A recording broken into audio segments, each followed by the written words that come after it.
to connect a region of over 600 million bridges between our lands.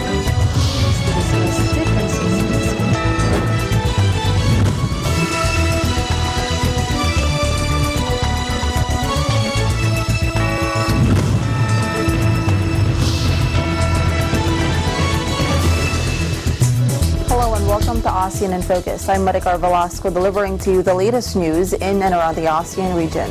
On today's headlines. Indonesians cast their ballots Wednesday in a bitterly contested presidential elections, with the main rival to incumbent Joko Widodo already threatening to challenge the results over voter fraud claims. First MRT of Jakarta is now open to public. Indonesia's capital inaugurated its first mass rapid transit system. Formula One boss Chase Carey said next year's inaugural race in Hanoi will be uniquely exciting thanks to a street track he hopes will help make the event a global spectacle.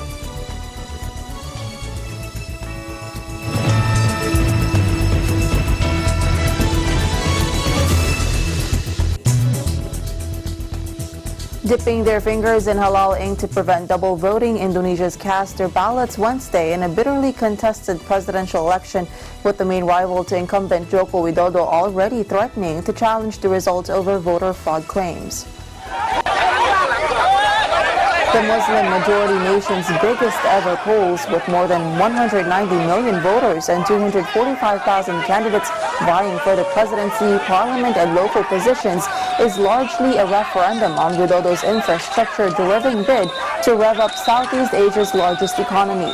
But looming in the background, 2 decades of democratic gains are at risk of being eroded, analysts said, as the military creeps back into civilian life under Widodo and his trailing rival Prabowo Subianto, a former general, eyes reforms that harken back to Suharto dictatorship. If he loses, Subianto's camp has already warned it will challenge the results over voter list irregularities. Indonesian authorities dispersed a protest by dozens of Papuan students in Bali just days before the world's third largest democracy is due to hold presidential and legislative elections. The protesters are calling for a boycott of the elections and demanding a referendum in Papua and West Papua, Indonesia's easternmost provinces. Kota Bali dengan tema, di sini temanya mengajak golput serta berikan hak pertentuan nasib sendiri bagi bangsa Papua sebagai kondisi tenang, masa tenang. Jadi saya sebagai Kapolresta Denpasar menyampaikan kepada koordinatornya jangan melakukan kegiatan itu, namun tetap melakukan kegiatan tersebut. Kami langsung mengamankan mereka dan kami bawa ke Polresta Denpasar. Kita akan lakukan penyelidikan. Maksudnya apa?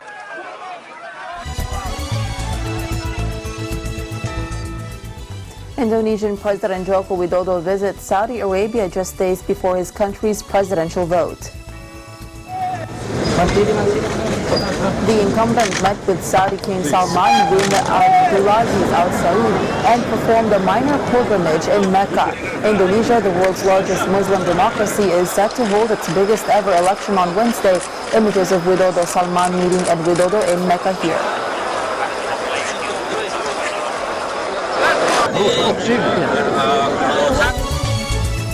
Malaysia would have faced a $5 billion penalty if a China-backed rail project was axed, the Prime Minister said Monday, after a deal was reached to revive the controversial scheme.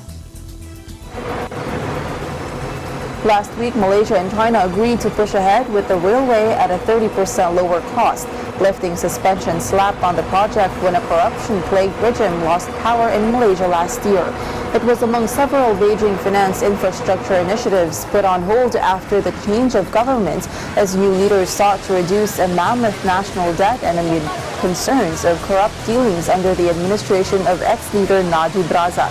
Malaysia and China's agreement to restart the project at a reduced cost of 44 billion ringgit or $10.7 billion inked in Beijing on Friday could help improve ties which had been strained since Najib, a close Beijing ally, was ejected from power.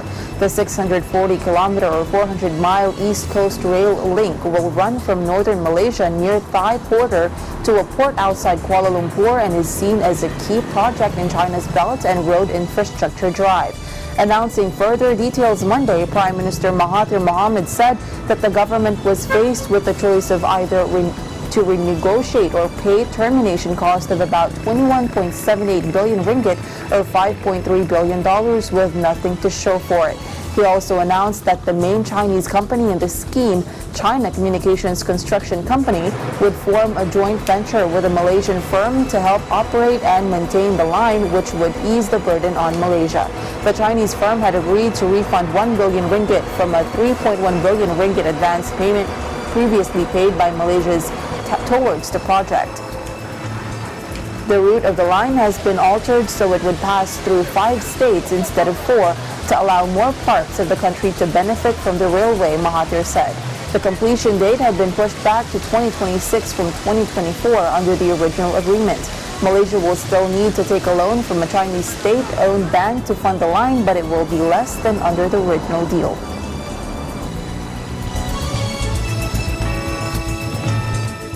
The Philippines has underscored the need for member states of the Association of Southeast Asian Nations to share their efforts and initiatives in deterring money laundering schemes, which have been proven to be among primary tools being used to fund international terrorist activities. Finance Secretary Carlos Dominguez III, in a statement on Sunday, said on the part of the Philippines, its enactment of Republic Act 10168 or the Terrorism Financing Prevention and Suppression Act of 2012 represents the country's firm commitment to fight global terrorism and its financing. Dominguez said criminalizing terrorism financing under RA 10168 has strengthened the Philippines' efforts to trace and freeze funds used or being planned to be used to carry out terrorist attacks.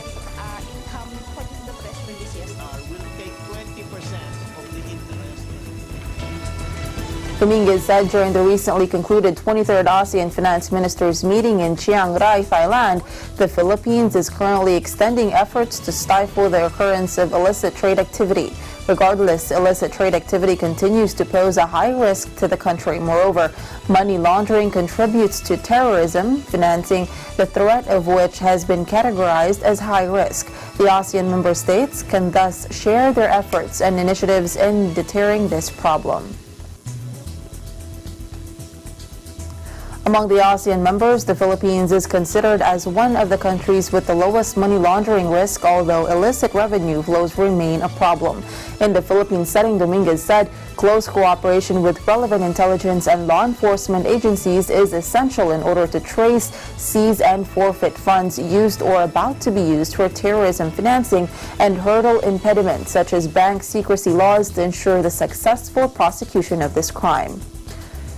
He said legislative amendments to support the legal and administrative framework for the automatic exchange of information with other foreign tax authorities is currently pending in the Philippine Congress.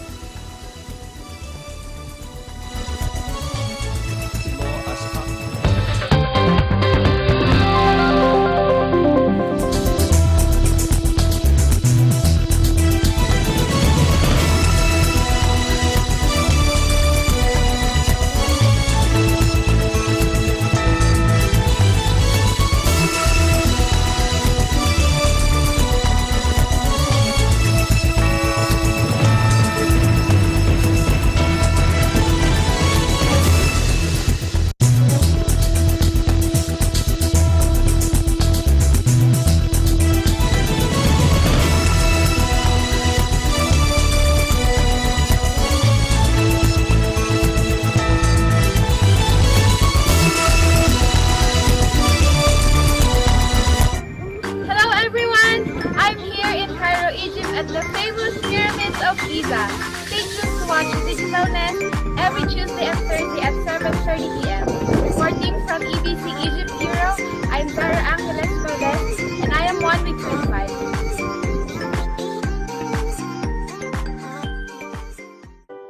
Hey guys, I hope you enjoyed this video. Make sure to leave some love by giving it a thumbs up and don't forget to subscribe here at ABC Digital Nest so you don't miss any of our upcoming features.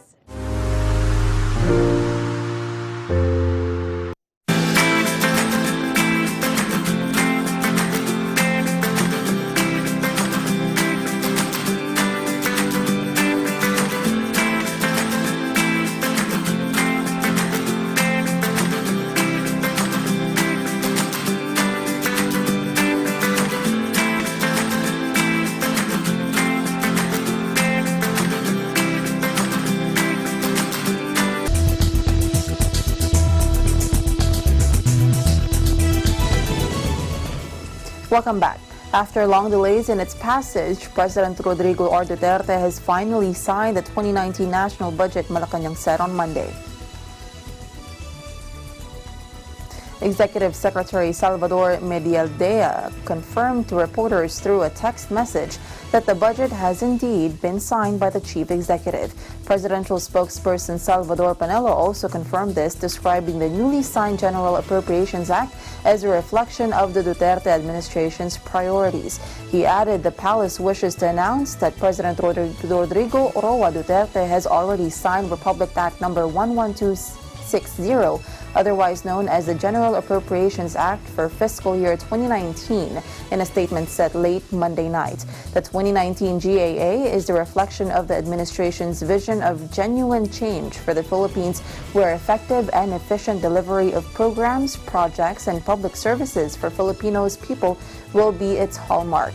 Medialdea said the president, however, vetoed 95.3 billion peso worth of appropriations since they are not part of the president's priority projects. He added the president, among others, vetoed 95.3 billion peso as items of appropriations in the details of DPWH programs or projects which are not within the program priorities.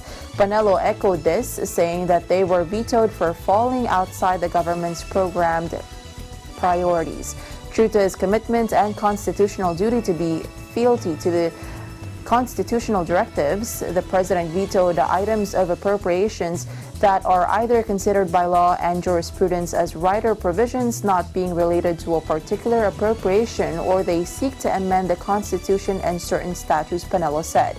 Panelo also added that the president likewise subjected certain provisions to conditional implementation in order to ensure conformity with existing laws, rules, and regulations.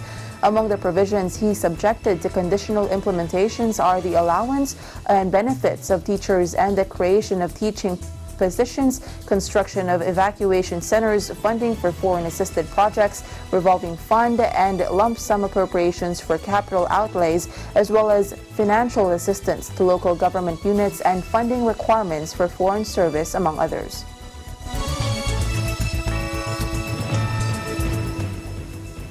A business cooperation forum was held in the western state of Jalisco, the second biggest economic center of Mexico, on April 11 and 12 to foster its multifaceted relations with ASEAN countries, particularly in trade, investment, education, and tourism. A report in the Vietnam Plus online says the event was co-organized by the Association of Southeast Asian Nations Committee in Mexico and the Western Mexican Business Council for Foreign Trade, with the participation of nearly 300 officials and business people in Jalisco. Vietnamese ambassador to Mexico Nguyen Hoa Duong, who is also rotating chairman of the ACMC, said Mexico is a key market of the ASEAN in the Latin American region and a gateway to boost cooperative ties with the Pacific Alliance, including Mexico, Chile, Colombia, and Peru. He said with the comprehensive and progressive agreement for a Trans-Pacific Partnership, of which Brunei, Malaysia, Singapore, Vietnam, and Mexico are members, trade exchanges between Mexico and ASEAN are forecast to further increase. Mexico is now the third biggest trade partner of Vietnam in Latin America.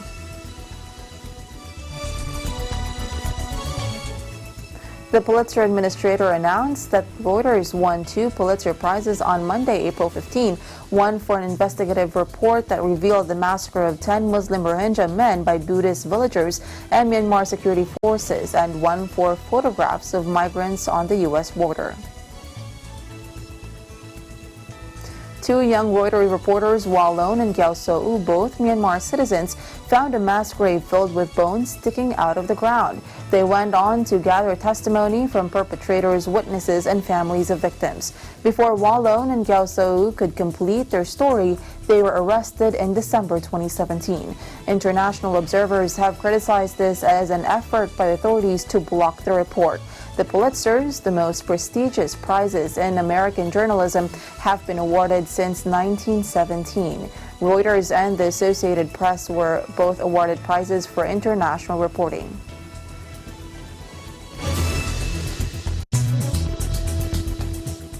First MRT of Jakarta is now open to public. Indonesia's capital inaugurated its first mass rapid transit system yesterday, a $1.1 billion project seen as crucial to tackling some of the world's worst traffic congestion.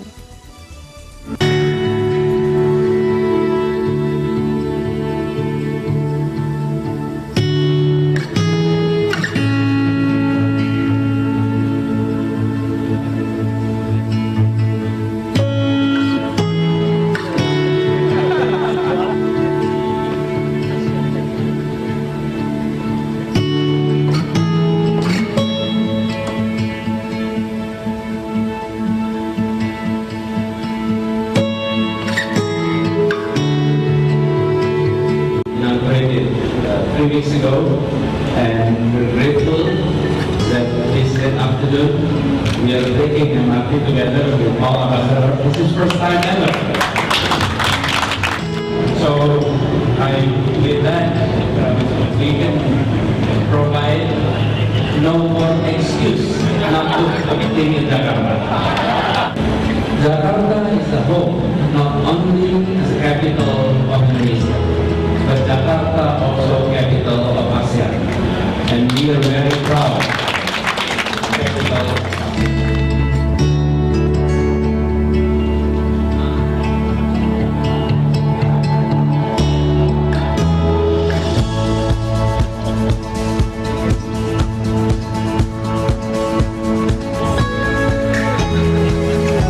Today we are witnessing history for Jakarta and ASEAN.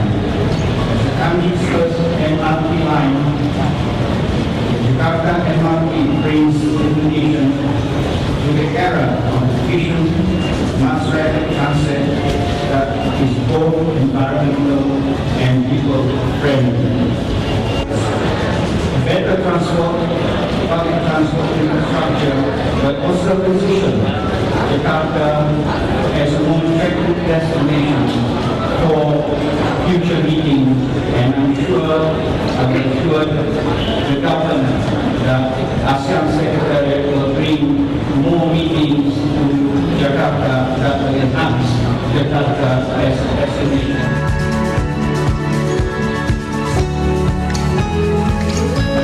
What I discussed with you last year is first is simple. You see, in terms of access as well as payment. Second is convenient, whether you sit or just stand. You just feel convenient while you're there. And the third, of course, everything is easy because of it.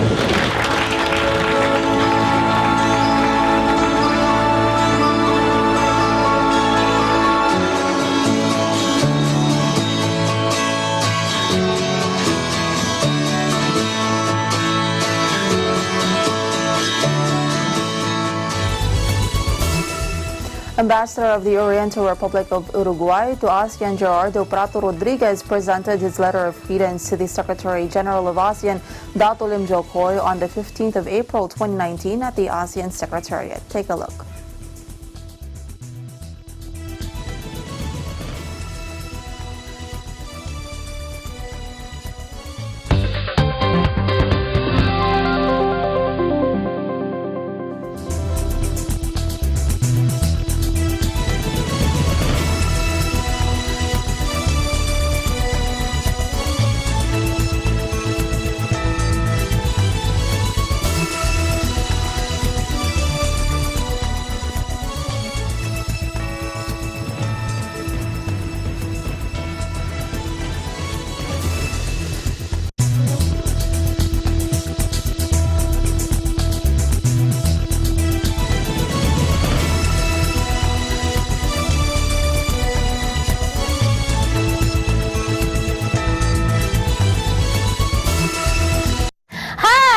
I am Teacher Sally, and this is Kid Kwento, one of Net25 Kids' online shows. Kid Kwento is now on TV. You can watch us every Monday, Wednesday, and Friday at 4 to 4:30 p.m.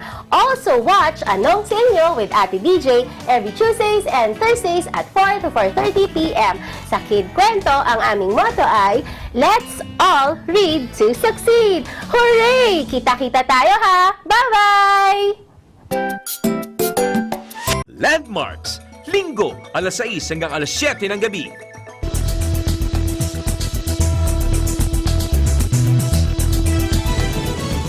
Welcome back. Formula One boss Chase Carey said next year's inaugural race in Hanoi will be uniquely exciting thanks to a street track he hopes will help make the event a global spectacle.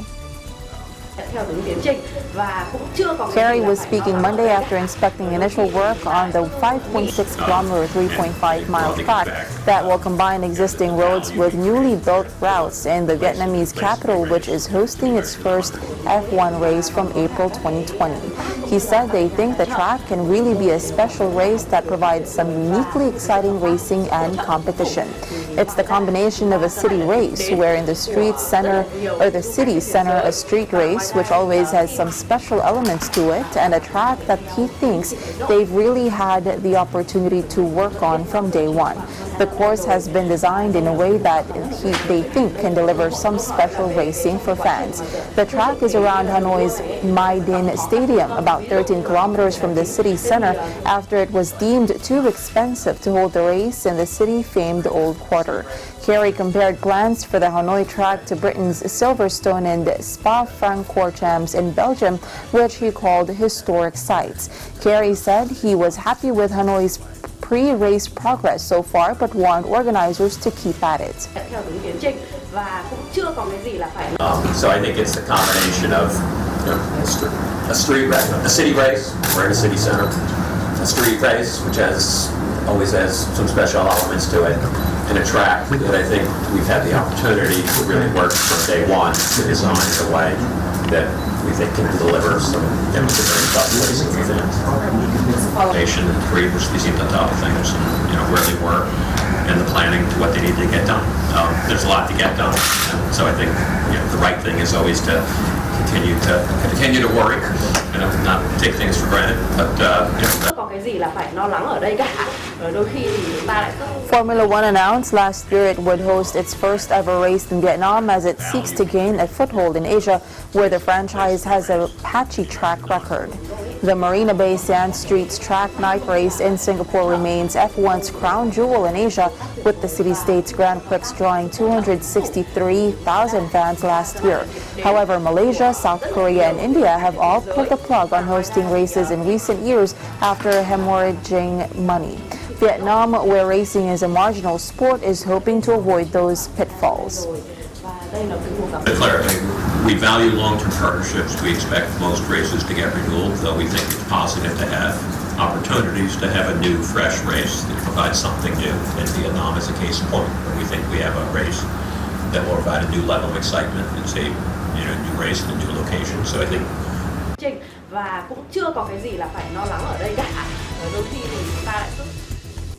And that is the latest news in the Southeast Asian nations. Stay updated about the ASEAN region. I'm Maricar Velasco, and I am one with 25.